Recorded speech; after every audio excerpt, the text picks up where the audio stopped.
Greetings, podcast listeners. Welcome back to another episode. In this episode, I will be going through a timeline on how Mussolini consolidated his power in Italy. Obviously, we know that after the March on Rome in October 1922, Mussolini was officially appointed as Prime Minister by the King on the 31st of August.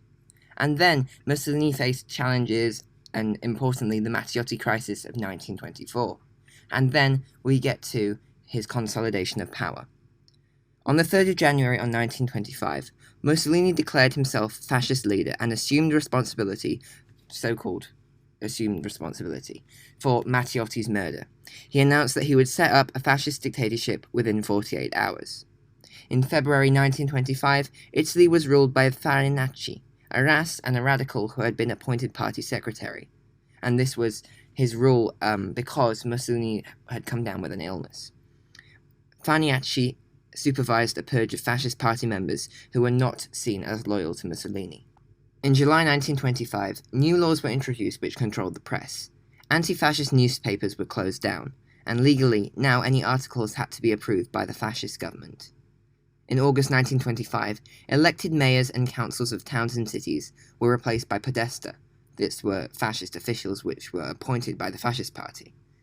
On the 3rd of August 1925, all meetings of opposition parties were banned. In October 1925, the Vidoni Palace Pact limited organizations representing workers to the official fascist ones, and instructed workers not to challenge the authority of their employers and managers. In December 1925, journalists had to be registered with the fascist party. On the 24th of December 1925, Mussolini made himself head of government.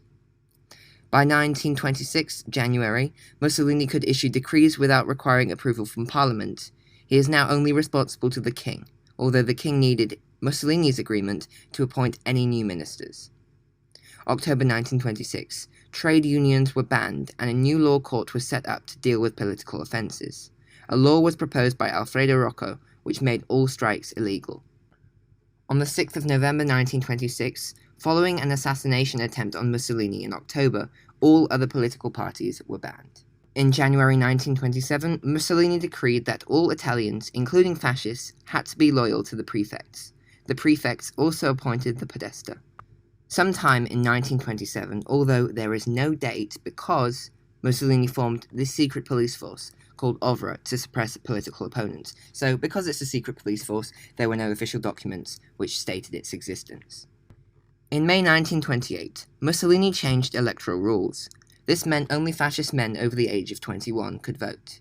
Candidates had to be approved by the Fascist Grand Council, and voters used specific for and against papers to vote, so the fascists, who were collecting the results, could always see who you voted for, and this was their tactic of intimidating people into voting for the fascists, because they basically knew that if they didn't vote for the fascists, they would be attacked and beaten up. By 1929, Mussolini held 8 ministerial positions, and this ensured that Mussolini remained in control of the whole of Italy and the fascist party itself. And then we know that in 1939, World War II began, Mussolini joined the war on the side of Hitler's Nazi Germany, and then by 1943, the fascist party was a mass party with almost 5 million members, although most of them were inactive and civil servants joined to retain their jobs. And 1943 is also the year that Mussolini's power was ended in the whole of Italy, and he only ruled over the German-occupied area of Italy in the north.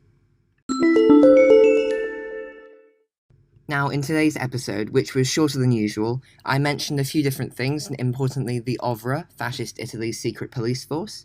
I'll go more in-depth into this element and other elements of the fascist government in the next episode, in which I will be discussing the repression of opposition in fascist Italy. Thank you for listening to this episode of my podcast. Please subscribe to be notified when the next episode is released.